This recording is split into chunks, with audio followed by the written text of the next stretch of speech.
Então, gente, bom dia, mais um vídeo do diário e sem perder muito tempo com a introdução, só explicando rapidinho que se vocês ouvirem um barulho de miado excessivo, para quem não sabe eu tenho 7 gatos aqui no barracão, né, meus 7 gatinhos, e 3 delas estão no cio ao mesmo tempo. Então se vocês ouvirem o miado é porque elas estão aqui no além da porta do quarto, querendo entrar no desespero. Mas não vamos perder muito tempo falando disso.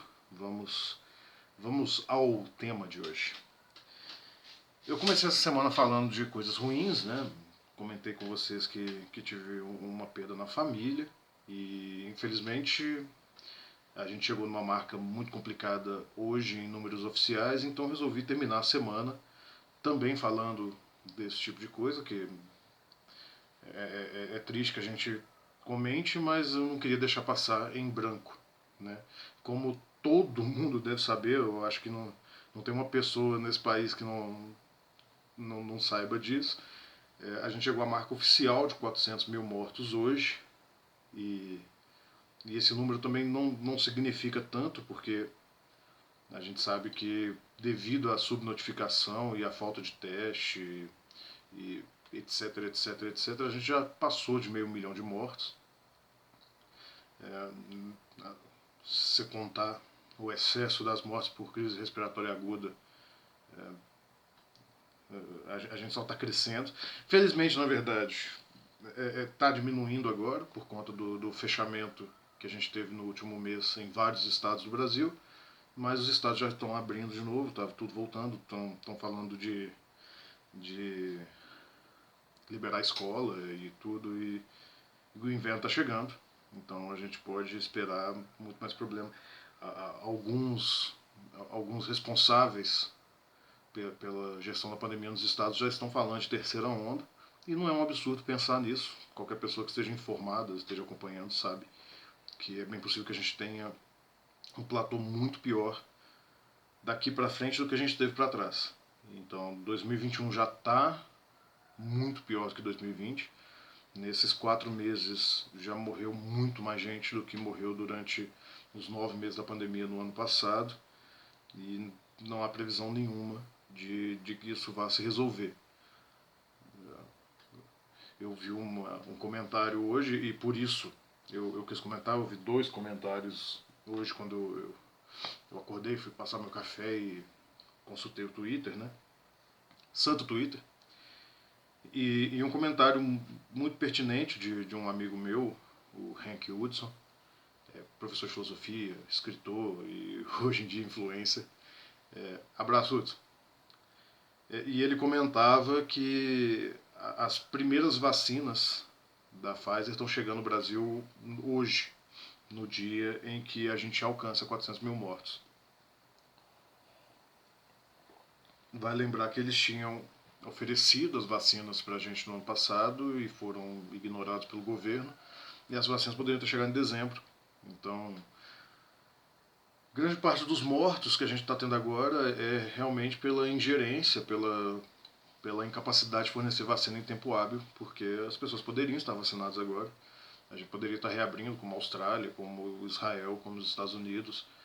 E Estados Unidos, né? Que no ano passado estavam lá na pendenha com a gente, foi só tirar um negacionista desgramado da presidência e as coisas mudaram.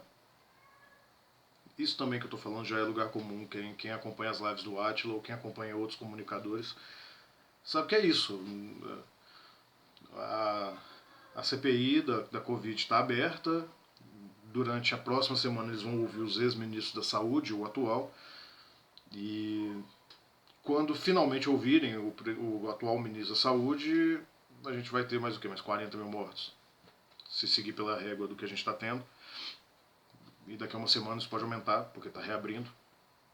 Então, assim, é difícil pedir para você ficar em casa agora, a essa altura. É difícil pedir para mim ficar em casa, mesmo trabalhando. Né? Eu trabalho em home office, criei um trabalho em home office, tentei me adaptar e mesmo assim não está dando certo. Comento aqui com vocês nesse diário do fracasso, né? Como é que É difícil manter as coisas e não ir trabalhar. Durante o começo do ano, eu peguei um bico trabalhando numa mercearia e, e é uma coisa muito complicada, porque você fica com medo de sair e ao mesmo tempo você precisa sair. E o trabalho online não está rendendo, não tá funcionando. Agora começou a voltar por conta de um pequeno giro na economia que o auxílio proporciona, mas você sabe que ele tem prazo de validade, que vai acabar, e quando o auxílio acabar, toda essa micro cadeia produtiva vai assentar de novo, não vai existir. E aí eu fico me lembrando que eu conversei com um amigo ainda em 2018, em ocasião da eleição do atual presidente da República, em que ele falava que ele não via exatamente muita diferença entre um, uma eventual vitória do Haddad e, e uma eventual, na época, vitória do Bolsonaro. E eu dizia para ele que eu não votaria no Haddad apenas por quem o Haddad era. Hoje em dia não tem maneira de defender o governo Bolsonaro, mas naquela época a gente conversava sobre isso. Naquela época, né? Faz 3 anos. E eu dizia para ele que o maior problema do Bolsonaro não era sequer o Bolsonaro em si, mas aquilo que ele representava. O... Vou me fazer explicar, já passou de 6 minutos, mas esse vídeo vai um pouquinho mais longe. Eu não sei se vocês conhecem, estou até digitando aqui, a fatídica reunião da promulgação do AI-5 em 1968, na qual o vice-presidente Pedro Aleixo, que apoiou o golpe e que apoiou o AI-5, ele proferiu uma frase durante a reunião é gravada, você consegue encontrar com muita facilidade na internet, em que ele diz que com a promulgação do AI-5 se instituiria de fato uma ditadura, ao qual ele foi perguntado se ele tinha medo do presidente da República à época, né, ele era o vice, o presidente da República à época, se ele tinha medo do presidente ser autoritário. E ele proferiu a frase que entrou para a história dizendo: eu não tenho medo do presidente, eu tenho medo do guarda da esquina. Estou parafraseando, a frase não é exatamente essa, eu tentei buscar aqui rapidinho, mas não achei para poder citar direito. Mas basicamente é isso, como que uma figura de autoridade legitima outras figuras menores, e essas figuras sim podem promover a verdadeira violência, a verdadeira ditadura. E eu disse isso para o meu amigo em 2018, dizendo que o impacto da eleição do Bolsonaro não seria nem tanto o que ele pode fazer, porque ele é o presidente, ele pode fazer muito, mas o que ele pode fazer está restrito no tempo e no espaço. O significado da eleição dele e do que ele legitima para outras pessoas, para milhões de pessoas no Brasil, isso ia perdurar durante anos, talvez décadas. Perdão pela dicção. E é isso que a gente está vendo. As atitudes do presidente legitimam com que outras pessoas sejam negacionistas, com que outras pessoas coloquem os seus familiares e outras pessoas em risco. Há pouco tempo atrás eu vi uma matéria explicando a eficácia das máscaras e como grandes aglomerações sem máscaras diminuem a eficácia de semanas de uso de máscaras por grande parte da população. E hoje, né, eu estava. Foi a outra matéria que me fez ter vontade de escrever, de comentar aqui com vocês, e aí sim eu falei: hoje vai ser um dia ruim. É a notícia de que um homem, Rodrigo Pilha, que foi preso no dia 18 de março, talvez você tenha visto a notícia, porque ele estendeu uma faixa lá em Brasília, onde se lia Bolsonaro genocida, ele foi preso. E aí saiu hoje a notícia na revista Fórum, ainda aguardando outros veículos confirmarem, mas na boa, não vem com essa conversinha de que é armação. E tá aqui a notícia, eu vou ler para vocês. Rodrigo Pilha, preso no dia 18 de março por estender uma faixa chamando o presidente Jair Bolsonaro de genocida, foi espancado e torturado na prisão e tem dormido no chão desde quando foi privado da liberdade, há 41 dias. Se você ler a matéria da revista Fórum, não é uma situação em que você pensa que é uma ordem institucional. Mesmo que ela tenha acontecido, que eu não vou acusar isso, não há nenhum indício disso, o que se mostra é que os próprios carcereiros promoveram esses atos. E sim, eu sei que isso é lugar comum no sistema carcerário brasileiro. Sim, eu sei que eu não pertenço a um grupo para o qual esse tipo de violência é cotidiana e comum através das forças policiais e do sistema carcerário. Mas quando eu vejo aqui que os carcereiros diziam. Eu vou ler de novo um trechinho. Na cela, Pilha foi recebido pelos outros presidiários com solidariedade e respeito. Mas durante a noite, esses mesmos agentes, os que o espancaram quando ele chegou, foram fazer uma blitz na cela e deixaram todos pelados e os agrediram com chutes e pontapés. Com Pilha, foram mais cruéis.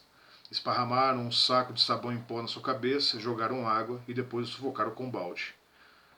Todos os presos foram avisados que estavam sendo agredidos por culpa de Pilha, que o petista não era bem-vindo na cadeia. As coisas estão. Se elas já não tinham controle antes, elas no mínimo estão atingindo mais pessoas agora por motivos que a gente sabe a que fim pode levar. Então, basicamente é isso. Os porões do pior que a gente tem enquanto sociedade estão de portas abertas.